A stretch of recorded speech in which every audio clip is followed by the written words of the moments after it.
think in today's world, you need to be a triathlete. You need to essentially have three mindsets. One of growth, a growth mindset, one of frugality, and the final one is of learning.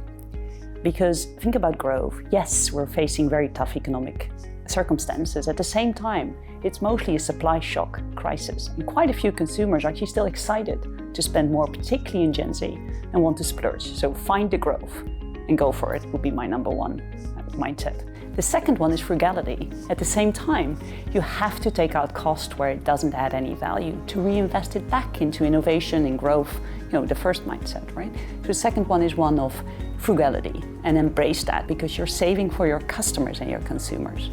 And then the third mindset is one of learning. We're living in times that are so uncertain unless you have a very open mindset. And as a CEO and as a leader, understand that you don't know what you don't know. So you can react fast, but also use data to be more ahead of competition. So you're not only fast, but you're faster than competition. Because I think in the end, the people that have a growth mindset are frugal and act fast.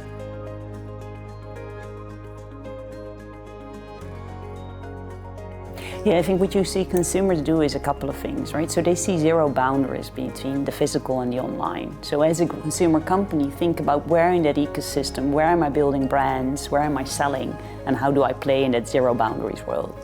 I think the second part we see is there is this tendency to go zero mainstream. So as I was referring to, people splurge and people save.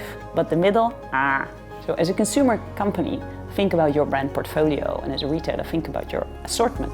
Are you sufficiently polarized at the top end and the bottom end and not stuck in the middle?